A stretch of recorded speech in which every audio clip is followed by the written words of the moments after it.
Olá, amigos do canal Em Família, que bom ter a sua companhia novamente aqui conosco para dar seguimento aqui no estudo da lição da Escola Sabatina. Estamos estudando esse trimestre sobre o amor e a justiça de Deus e você tem nos acompanhado aí. E agora, nessa semana, nós chegamos na lição número 8, que vai trazer um tema bem interessante: livre-arbítrio, amor e providência divina. Inclusive, livre-arbítrio já foi um tema, né, da lição passada, nós demos uma passada por ele, e nessa semana o nosso estudo vai se aprofundar nesse tema. Nós temos aqui o verso para memorizar, você pode acompanhar conosco, está em João 16, verso 33, diz assim: Falei estas coisas para que em mim vocês tenham paz. No mundo vocês passam por aflições, mas tenham coragem. Eu venci o mundo. Esse verso aqui vai fazer todo sentido no final da nossa lição. Vamos aprofundar também nesse assunto, tá bom? Nós temos aí também a ilustração, né? Que nós sempre comentamos aqui. Pai, o senhor gostaria de comentar essa ilustração para nós? Pois é, essa ilustração aí, ela tem a ver com o assunto que nós estamos estudando. Vamos começar a estudar, né? A questão do livre-arbítrio, propriamente dito, né?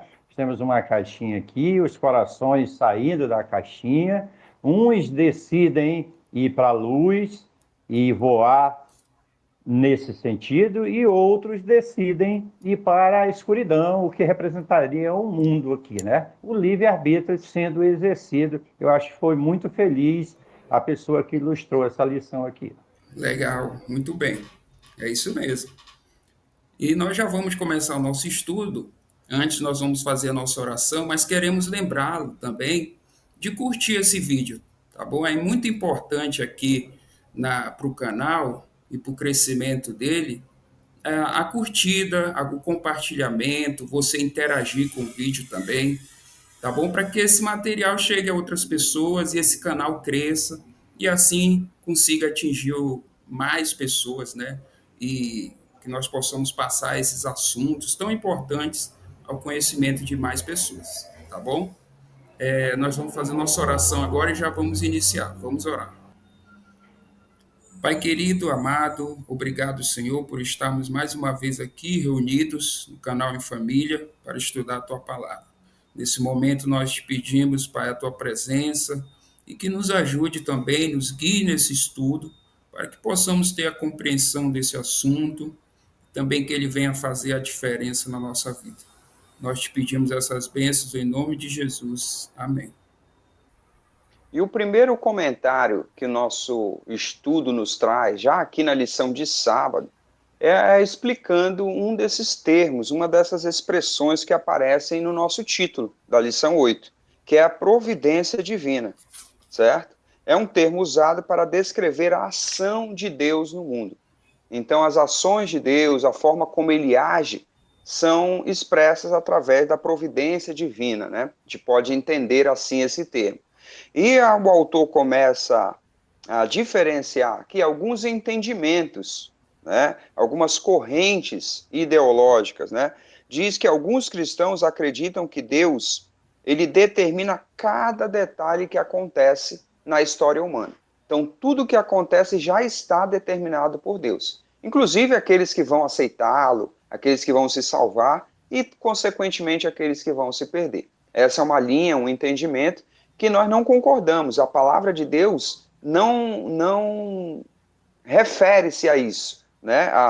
O autor vem trabalhando aqui o entendimento bíblico, que Deus não determina tudo o que acontece no mundo.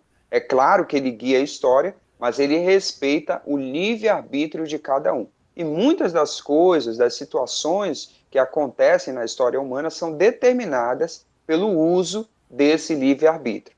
Inclusive, a história da queda revela isso, né? Desde Adão e Eva no céu, no Jardim do Éden, o homem vem exercendo esse livre-arbítrio. Outro exemplo disso é o plano da salvação. Né? O fato de Cristo ter vindo remediar toda essa situação é uma prova de que Deus respeita e age de acordo com o livre-arbítrio e a liberdade de decisão de cada criatura. Legal, essa compreensão é importante. Quando o Júnior falou aí, Adão e Eva no céu, na realidade ele está falando no paraíso. No céu foi Lúcifer, né? Ali os anjos e Isso. vão tomar as decisões. Eu creio que a partir dessa introdução nós podemos então encaminhar aqui para o domingo, que tem o título Nosso Deus Soberano. Nós não temos dificuldade de entender, nós como cristãos, a partir das Escrituras, de entender que Deus é soberano. Deus ele tem as suas características ali de onisciente, onipresente, onipotente. Deus é soberano, ele pode fazer o que ele quiser dentro daquilo que ele estabeleceu, tá certo? Então, a lição, o autor da lição trouxe essa discussão aqui da Deus é soberano, a partir de um encontro de um pastor jovem com alunos do ensino médio aí, e ele tentando explicar para esses alunos o que seria essa soberania de Deus, tá certo? E diante daquelas explicações dele, um aluno chegou à conclusão de dizer assim, então, se Deus está no controle de tudo, foi ele que matou o meu cachorrinho, o cachorro, ele tinha perdido um cachorro de estimação, estava triste, e o pastor, para reexplicar aquela situação, ele vai contar uma história pessoal. Ele disse, olha, eu também tinha um cachorro e ele morreu, eu sofri muito, mas eu entendi que aquele sofrimento era Deus me preparando, porque em seguida, algum tempo depois, eu perdi minha avó e eu pude entender melhor. E o aluno, diante daquela explicação, ele refletiu, professor, pastor, quer dizer que então Deus matou o meu cachorro agora, para que eu possa estar preparado para quando ele matar a minha avó. Olha que compreensão distorcida, né? Então, mas infelizmente muitas pessoas acreditam, creem dessa forma. Mas nós vamos entender pelo estudo e por tudo que nós já conhecemos, que essa maneira de enxergar a soberania de Deus não tem referência nas Escrituras, não tem respaldo nas Escrituras. Muito bom. A lição segue nos traz a pergunta número 1, né? E aí nós temos vários textos de referência para fazer a leitura, e ele questiona, né? A vontade de Deus sempre é feita em nosso mundo, né? Vamos entender essa relação, né, da vontade de Deus e o nosso livre-arbítrio.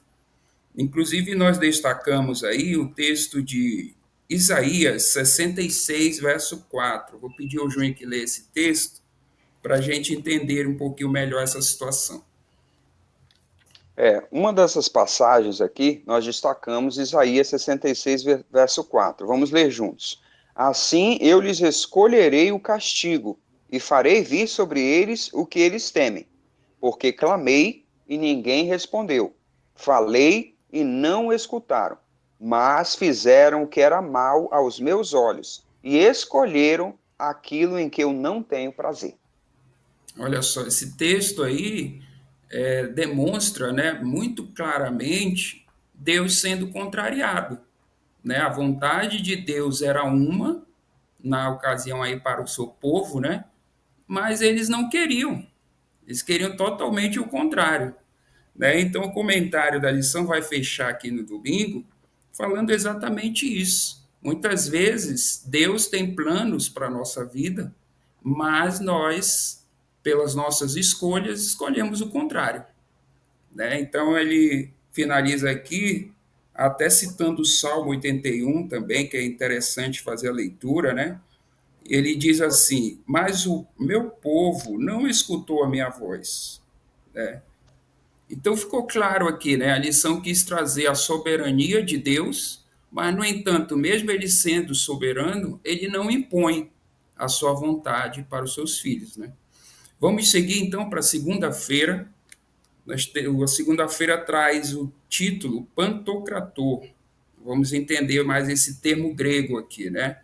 Mas o autor começa falando que nas Escrituras nós temos essa soberania de Deus, esse poder sendo manifestado de várias maneiras, né? Nós temos aí os milagres, né? nós temos também o livramento de Deus para o seu povo, muitas vezes. Então, a lição vai trazer para a gente que Deus, na sua palavra, né, Deus ele é soberano e o seu poder é manifestado. A pergunta número 2 vai trazer várias referências também nesse sentido, mostrando esse poder, esse controle de Deus sobre a humanidade. Em seguida, o autor vai aqui esclarecer o termo, né, pantocrator. Vai dizer que o termo significa todo-poderoso, né? É uma expressão do grego, né? Mas ele diz assim: o fato de Deus ser todo-poderoso não é apenas afirmado em palavras, mas sim, como nós já falamos, manifestado de inúmeras formas. Legal. Então, na sequência do nosso estudo, nós vamos entrar aqui em, em certos assuntos, certas argumentações que o autor traz para nós, mostrando quais são as impossibilidades de Deus, certo? Apesar dele ser todo-poderoso, né, esse termo grego que nós já entendemos aqui demonstra isso, existem certas coisas que ele mesmo se impõe, certos limites, né? E um deles aqui é, de maneira nenhuma pode negar a si mesmo, segundo Timóteo 2,13. Então, algumas situações, ele mesmo se impõe como limite. Uma delas é o seu caráter, é a sua moral, que nós já estudamos aqui também em lições anteriores, né? Deus, ele não nega a sua essência. Então, Deus é verdade, Deus é justiça, Deus é amor, e ele não vai, em momento algum, contra isso. O Deus que nós servimos é um Deus todo-poderoso. Não temos dúvida disso. Foi ele que criou o universo, ele criou o planeta Terra, fez tudo direitinho, disse que tudo era muitíssimo bom. Mas a lição nos traz que Deus se limita, como o Júnior colocou aqui, ele coloca limites de não exercer o seu poder diante daquilo que é contraditório. Deus não vai se contradizer, por exemplo. Deus também não vai agir contra aquilo que é ilógico, aquilo que é incoerente. Deus, então, não age. E aqui a lição trouxe um exemplo. Mateus 19, verso 26. É a oração de Cristo na cruz do Calvário. Tá certo? A situação estava difícil. Sobre os ombros de Jesus pesava o peso do pecado de toda a humanidade, inclusive os nossos. E diante daquela situação, Jesus ora ao Pai e pede que, se fosse possível, ele o livrasse daquele momento, de tirasse dele aquele cálice. E Deus tinha poder para isso? Nós não temos dúvida que Deus tinha poder. Mas a lição mostra que, em fazendo isso, o plano da redenção, o plano da salvação não se concretizaria. Então, Deus tinha estabelecido o plano da redenção, inclusive de acordo com Cristo Jesus. A divindade estava presente. Então, ele nega-se a atender o pedido de Cristo Jesus, porque estava ali presente o plano da redenção. E, por amor, ele precisava salvar a mim e a você. Louvado e bendito seja o nosso Deus. Muito legal, né? Essa é uma compreensão bem completa desse tema, desse assunto.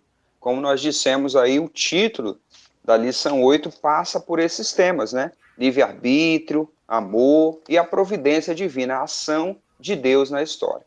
Vamos avançando aqui para o estudo de terça-feira com o título Amar a Deus. E a lição já abre esse estudo de terça-feira trazendo essa outra impossibilidade, né? Deus, como o papai trouxe aí no comentário dele, se limita a não agir sobre as questões lógicas, coerentes. Por exemplo, o Senhor não pode determinar que alguém o ame livremente. Ora, o amor, como nós já estudamos aqui, ele exige o livre-arbítrio, a liberdade de escolha, né? Então seria ilógico.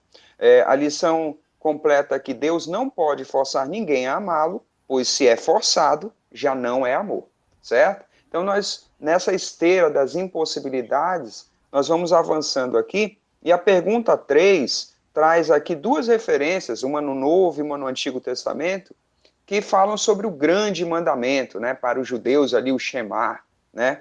E que nós conhecemos bem: ama o teu Deus sobre todas as coisas, né? Com toda a tua força, com todo o teu entendimento. E essa ordenança, esse mandamento, fala também de liberdade de escolha, né? A lição completa: o amor, para ser o que ele é, deve ser espontâneo. Legal. E nós, na sequência aqui, a lição traz, então, a questão número 4. São duas referências bíblicas e tem um questionamento. O que Deus não pode fazer? Essa leitura é muitíssimo importante aí. Então, o autor traz algumas citações aqui, algumas frases que mostram o que Deus não pode fazer. Em Número 23:19, Deus diz aqui: Deus não é homem para que minta. Então Deus não pode mentir. Ele sempre vai falar a verdade e vai agir pela verdade. Na carta que Paulo escreveu a Tito, capítulo 1, verso 2, ele diz também, afirma isso aí: ele, referindo-se a Deus, não pode mentir. Em Hebreus 6, diz que Deus sempre cumpre a sua palavra e jamais quebra as suas promessas. Então, isso nos dá uma segurança fantástica de nos relacionar com um ser com essas características. E o nosso estudo ele vai finalizar esse assunto reforçando para nós a questão da nossa liberdade, né? Então, ela vai dizer aqui que o Senhor concede a liberdade a cada um de nós de escolher algo diferente do que Ele quer, né? E vai dizer também que Deus, além de conceder o livre-arbítrio para nós, Ele respeita isso e nos dá condições para exercer essa liberdade, né? E vai fechar aqui o nosso estudo dizendo que dentro desse contexto, então, muitas coisas do que acontecem no mundo, na nossa vida, não são de responsabilidades de Deus, mas sim das escolhas que nós fazemos. Então, isso é importante a gente ter em mente, porque nós devemos ter cuidado, né, ao exercer essa liberdade. Continuando o nosso estudo, nós já passamos então aqui para quarta-feira, que é um tema muito legal. Aqui fala da vontade ideal e a vontade remedial de Deus. Seria muito bom se nós pudéssemos viver num mundo ideal. E esse era o plano de Deus para nós, mas pelo livre-arbítrio exercido de maneira errônea pelos nossos antepassados, nós estamos num mundo de pecado. E aqui a lição já nos apresenta a pergunta número 5, e nós temos uma leitura muito importante aqui para fazer de Efésios, capítulo 1, o verso 11. Eu vou pedir ao Júnior que leia esse texto para nós, Júnior, por favor, porque a partir dessa leitura aqui, você leu, aqui é do 9 ao 4, do 9 ao 11, então em casa você lê o texto todo, mas aqui nós vamos ler o verso 11. Então vamos destacar esse versículo. Em Cristo fomos também feitos herança, predestinados segundo o propósito daquele que faz todas as coisas conforme o conselho da sua vontade. Então o autor trouxe essa referência para tentar responder a pergunta: o que é que a Bíblia ensina sobre a predestinação, né? Porque existe uma corrente entre os cristãos que pensam, e eu acho que o comentário do Júnior, logo lá no início desse estudo, dessa semana, falou disso. Tá? Tudo está predestinado. Desde quando a pessoa nasce, já está predestinado, ou para salvação, ou para perdição eterna, e nada do que o ser humano faz vai interferir nisso. A Bíblia não ensina isso, nós não cremos isso. E o comentário da lição mostra que o termo grego traduzido como predestinar não significa que Deus determina tudo, a causa de tudo que acontece. Não é assim. Se existe uma coisa predestinada por Deus para a raça humana, é que todos se salvem. Ele diz que não quer que ninguém pereça, mas que todos cheguem ao conhecimento e à salvação. Seguindo aqui no nosso guia, né, o estudo vai nos mostrar um pouco melhor a compreensão do texto que nós lemos, né, o Efésios capítulo 1, nós lemos o versículo 11, né, e ali nós encontramos o termo predestinar, como nós já acabamos de ver. E ele vai esclarecer para nós aqui que esse termo ele se refere ao que Deus planeja para nós, mas depois de levar em conta as nossas escolhas. Então, uma das características de Deus é a presciência, ele sabe o que nós vamos escolher. Então, diante disso, é que ele age, né? Sem nenhuma manipulação, sem interferir de forma arbitrária no curso do mundo ou das nossas decisões. E depois de entender dessa onisciência de Deus, né, que Deus vê o futuro desde o princípio, ele sabe, né, tudo o que acontece, tudo o que acontecerá, aí sim Deus age na história. Então nós chegamos aqui ao conceito que é trazido pelo título desse estudo de quarta-feira, né? A lição no final aqui vai nos ajudar a entender o que é a vontade ideal de Deus e a vontade remedial, ou a vontade corretiva, né? Então, a vontade ideal de Deus, como nós vimos em vários textos bíblicos, é de obediência, é de bênção, é de salvação. Mas aí o homem vai lá, exerce seu livre-arbítrio, se afasta de Deus.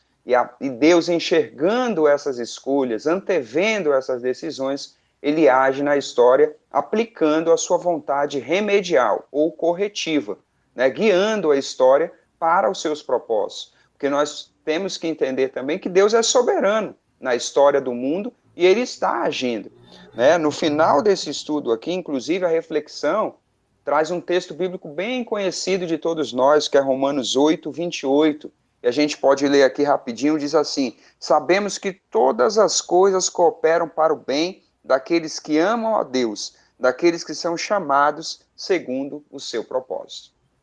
Hein, Júnior, eu acho que antes de nós concluir esse estudo aqui, um exemplo bem legal, e você falou uma palavra aí muito importante para a nossa compreensão.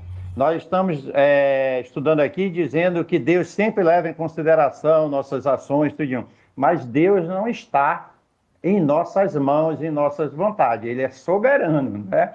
E vamos ver um exemplo rapidinho aqui dessa vontade ideal e vontade remedial de Deus. Foi no Éden.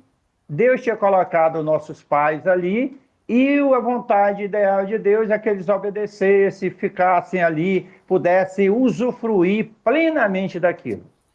Eles usaram mal o seu livre-arbítrio e Deus veio ao encontro deles com a vontade remedial, corretiva. Fez para ele uma roupa que eles estavam ridiculamente vestidos, de folhas. Deus os tirou do jardim para que eles não tivessem acesso à árvore da vida, para que não fossem pecadores eternos. Então Deus foi corrigindo o plano que eles haviam desobedecido. Muito bem, vamos avançar. Quinta-feira, nós chegamos então aí à última parte desse estudo, né? Traz o título Cristo venceu o mundo. E aqui o guia começa mostrando para nós que se tudo corresse com a vontade de Deus fosse feita, o mundo não teria mal, não teria pecado, né? Tudo seria maravilhoso, perfeito. Mas não foi assim que aconteceu, como o papai acabou de falar aí. Mas Deus está cumprindo a sua vontade, né? Sempre respeitando o livre-arbítrio, como nós já dissemos. A lição ela vai trazer aqui uma ilustração, né? Para esclarecer esse ponto para a gente.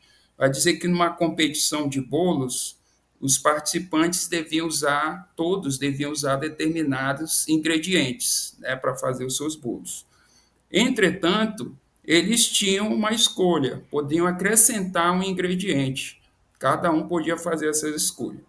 E aí ela vai dizer que o resultado, logicamente, seria diferente, né? Cada bolo seria diferente, porque cada um acrescentou, pelas suas escolhas, um ingrediente diferente. Então, de modo semelhante, acontece com Deus, né? Deus, ele respeita essa liberdade, né? Ou seja, a lição até fala aqui, né, que muitos ingredientes, entre aspas, fazendo um paralelo com essa ilustração, compõem a história, né?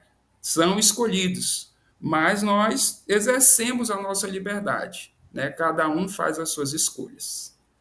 Henley, e na sequência aqui o autor vem colocando bem didático aqui para a gente, né? Sobre essa ação divina, né?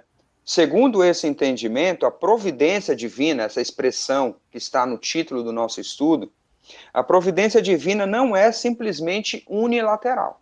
Então, não é uma determinação exclusiva de Deus. Ele dá ao ser humano essa liberdade de escolha. Ou seja, ela é bilateral. A providência divina, ela age, né, levando em consideração o desejo e as ações humanas. Ele termina esse trechinho dizendo aqui: algumas coisas são ocasionadas por ele, por Deus, mas outras são resultados das decisões livres das criaturas. Legal. Então, eu penso que aqui nós podemos ir para a consideração já final desse estudo dessa semana, na quinta-feira. E a lição traz aqui a nossa compreensão, a nossa lembrança que estamos num grande conflito. Nós vivemos num grande conflito. E diante dessa realidade do grande conflito, nós sofremos, enfrentamos provações, dificuldades, e que muitas vezes, como cristãos, entendemos que vamos ser libertados delas, ou não vamos passar por elas, Deus vai nos poupar. E não é bem assim, tá certo? A lição traz a citação de João 16, verso 33, e que eu vou pedir para o Alexandre fazer a leitura para nós entendermos melhor essa questão. Leia aí para nós, Alexandre. Vamos lá, fazer a leitura aqui de João 16, verso 33. Pessoal, lembrando que esse texto, ele vem na pergunta 6, né? Você que está acompanhando pelo guia aí, ele é a referência bíblica da pergunta número 6. Isso. Vamos lá. Falei essas coisas para que em mim vocês tenham paz. No mundo vocês passam por aflições, mas tenham coragem, eu venci o mundo.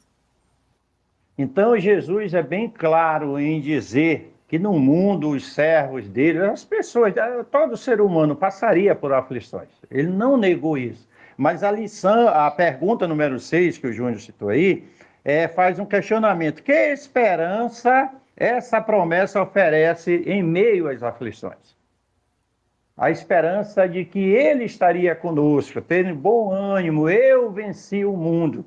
E louvado e bendito seja Deus. Nós vivemos em tempos de dificuldade, de fome, de peste, enfim, de guerras. Claro que vivemos, mas nós precisamos ter bom ânimo porque Cristo prometeu estar conosco.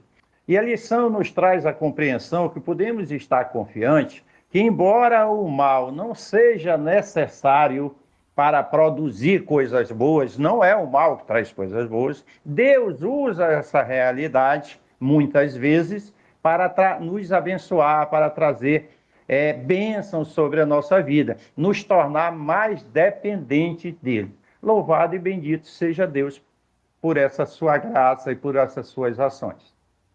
Amém, né?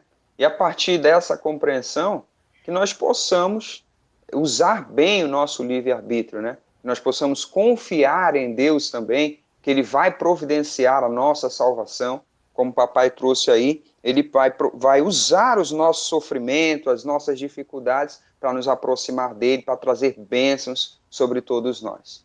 Assim nós encerramos o estudo dessa semana, a lição 8, esperamos que você tenha gostado. Você que ficou até o final, não esqueça de curtir esse vídeo, compartilhar com seus amigos, né, espalhar esse estudo para que mais pessoas sejam abençoadas. E nós nos vemos no próximo estudo, na próxima lição. Fique com Deus e até lá.